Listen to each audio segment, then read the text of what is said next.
حضرت زینب رسول اللہ صلی اللہ علیہ وآلہ وسلم کی سب سے بڑی بیٹی تھیں، جو آپ کی سب سے پہلی اور سب سے لاڈلی بیوی حضرت خدیجہ رضی اللہ تعالیٰ عنہ سے پیدا ہوئی۔ وہ قاسم بن محمد صلی اللہ علیہ وآلہ وسلم کے بعد پیدا ہوئیں، یعنی ان کی پیدائش مکہ مکرمہ کے اندر رسول اللہ صلی اللہ علیہ وآلہ وسلم کے اعلان نبوت سے تقریباً 10 سال پہلے ہوئی۔ آپ کا نام زینب رکھا گیا، جس کے معنی ہیں باوقار اور خوبصورت۔ حضرت زینب نے اپنی ابتدائی زندگی رسول اللہ صلی اللہ علیہ وآلہ وسلم اور حضرت خدیجہ کے زیر تربیت گزاری، جو کہ انہیں دین کی اعلیٰ اقدار اور اخلاق سکھانے کے اندر مددگار ثابت ہوئی۔ جب آپ کی عمر 20 سال ہوئی تو حضرت خدیجہ کے بھانجے ابو العاص بن ربیع نے حضرت زینب کے لیے نکاح کا پیغام رسول اللہ صلی اللہ علیہ وآلہ وسلم کو بھجوایا۔ آپ صلی اللہ علیہ وآلہ وسلم نے فرمایا کہ میں اس کی مرضی کے بغیر جواب نہیں دے سکتا، اور اس کے بعد حضرت زینب کے پاس جا کر فرمایا کہ تمہارے خالہ کے بیٹے نے تمہارا ہاتھ مانگا ہے، کیا تم اس بات پر راضی ہو؟ حضرت زینب یہ بات سن کر شرما کر اندر چلی گئیں۔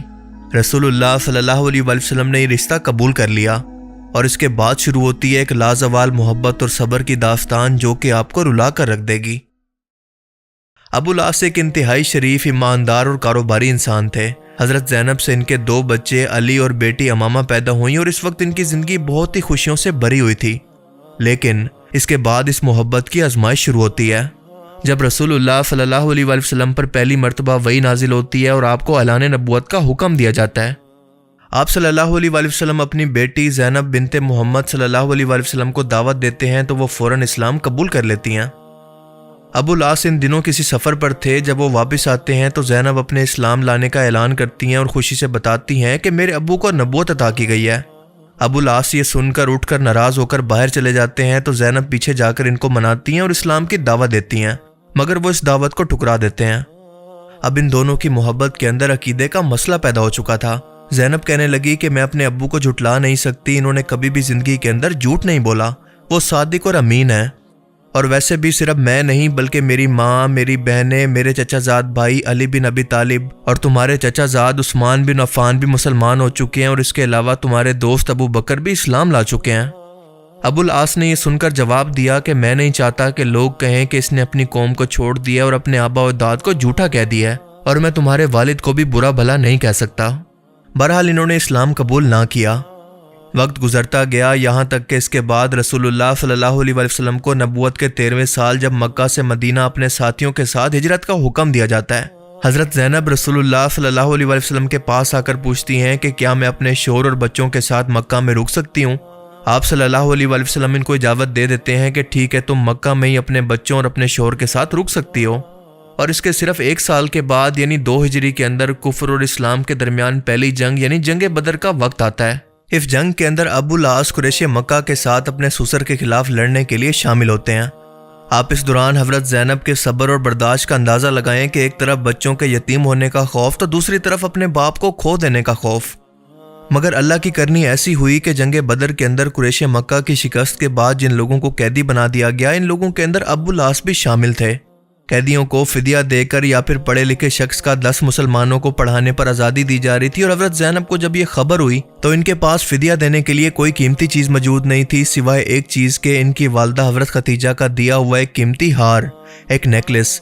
انہوں نے فوراً وہ اتار کر ابو العاص کے بھائی کو روانہ کیا کہ میرے شوہر کا فدیہ دے کر ان کو چھڑوا کر واپس لے آؤ۔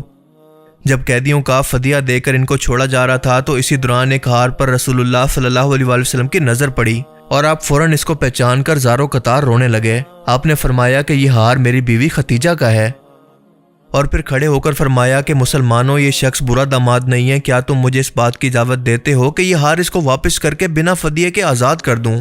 سب نے جواب دیا کہ ہاں اللہ کے رسول، ہم سب کو اس پر کوئی اعتراض نہیں۔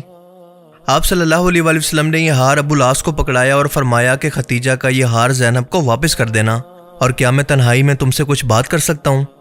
تنہائی میں جا کر فرمایا کہ ابو العاص، اللہ نے مجھے کافر شوہر اور مسلمان بیوی کے درمیان جدائی کروانے کا حکم دیا ہے، اسی لیے میری بیٹی کو میرے حوالے کر دو۔ ابو العاص نے یہ سن کر جواب دیا کہ ٹھیک ہے، جیسا آپ کہیں۔ جب یہ مکہ پہنچے تو حضرت زینب اپنے شوہر کے استقبال کے لیے مکہ کے داخلی دروازے پر کھڑی تھی۔ ابو العاص پر نظر پڑی تو سب سے پہلے ان کو دیکھتے ہی انہوں نے زینب سے کہا کہ آپ جا رہی ہو؟ زینب نے پوچھا کہ کیوں، کہاں؟ ابو العاص نے کہا کہ میری اور تمہاری جدائی کے لیے، اپنے باپ کے پاس واپس چلی جاؤ۔ حضرت زینب نے کہا کہ آپ میرے ساتھ نہیں چلو گے؟ کیا اسلام قبول نہیں کرو گے؟ ابو العاص نے جواب دیا کہ نہیں۔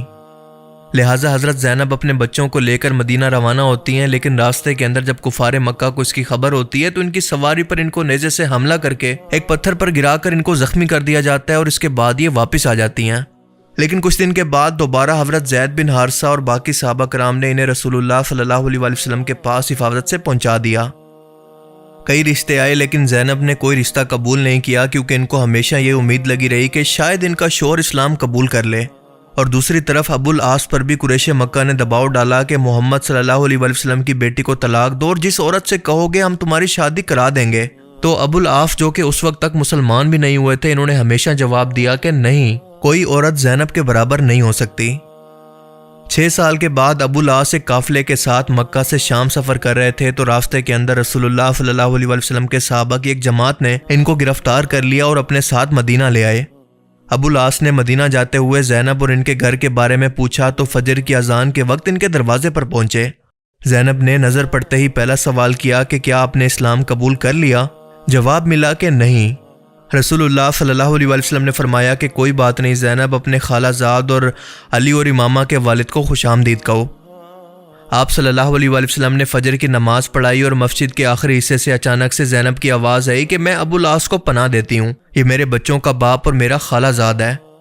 رسول اللہ نے فرمایا کہ مسلمانوں، یہ برا داماد نہیں ہے، اس نے مجھ سے جو بھی کہا سچ کہا، جو بھی وعدہ کیا پورا کیا۔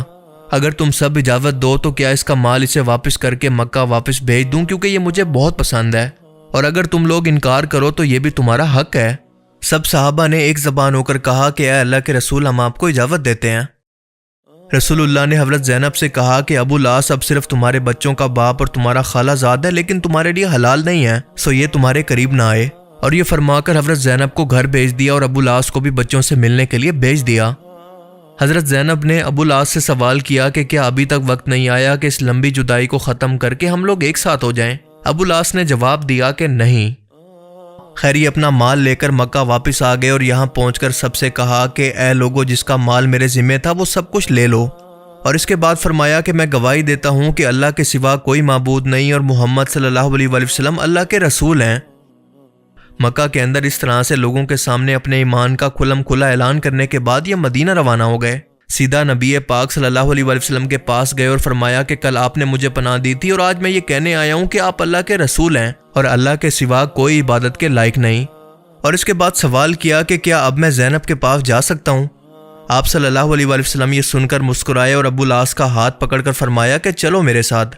زینب کے دروازے پر پہنچے اور فرمایا کہ زینب، تمہارا خالہ زاد آیا تم سے رجوع کی اجازت چاہتا ہے۔ زینب یہ سن کر شرما کر مسکرانے لگیں۔ دونوں نے ایک لمبی جدائی کے بعد صرف 1 سال ساتھ گزارا اور اس کے بعد حضرت زینب اس دنیا سے رخصت ہو گئیں۔ ان کی وفات کے وقت ابو العاص اتنا دکھی تھے کہ ان کی میت پر جا کر رسول اللہ صلی اللہ علیہ وسلم کو رو رو کر کہنے لگے کہ اے اللہ کے رسول، میں زینب کے بغیر زندہ نہیں رہ سکتا۔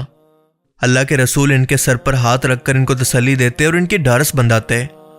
حضرت زینب کی وفات کے ٹھیک 1 سال کے بعد اور کچھ روایتوں کے اندر آتا ہے کہ 4 سال کے بعد ابو العاص اسی غم کے اندر دنیا سے چلے گئے، اور یہ تمام واقعات صحیح بخاری اور سیرہ ابن ہشام کے اندر موجود ہیں۔ سن 7 نبوی کے اندر رسول پاک صلی اللہ علیہ وسلم اور آپ کے ساتھیوں کو شعب بن ابی طالب گھاٹی کے اندر قید کر دیا گیا۔ قریش مکہ نے آپ کا سوشل بائیکاٹ کر دیا اور آپ پورے 3 سال تک یہاں پر قید رہے، اور اس ٹائم کے اندر آپ نے فاقوں پر زندگی گزاری۔ ان سب مصیبتوں میں حضرت خدیجہ رضی اللہ تعالیٰ عنہ اور آپ کی سبھی اولاد بھی شریک رہی۔ حضرت زینب کو جو اس سے تکلیف پہنچی، اس کے بارے میں حضور پاک نے فرمایا کہ یہ میری سب سے اچھی بیٹی تھی جو کہ میری محبت کے اندر ستائی گئی۔ اسلام قبول کرنے سے پہلے بھی جب ابو العاص کافر تھے، اس کے باوجود بھی شعیب بن ابی طالب گھاٹی کے اندر گزرے کٹھن وقت کے اندر کسی جانور پر کھانے پینے کا سامان لاد کر وہ اس جانور کو جان بوجھ کر اس گھاٹی کی طرف ہانک دیا کرتے، اور وہ یہ سب کچھ زینب اور ان کے والد کی محبت میں کیا کرتے۔ حضرت زینب کی وفات کے بعد تبرک کے طور پر رسول پاک نے اپنا تیمن شریف ان کے کفن کے اندر ڈال دیا اور نماز جنازہ پڑھا کر خود اپنے مبارک ہاتھوں سے اپنی سب سے بڑی اور لاڈلی بیٹی کو قبر کے اندر اتارا۔ آج بھی ان کی قبر مدینہ منورہ کے اندر جنت البقیع قبرستان کے اندر موجود ہے۔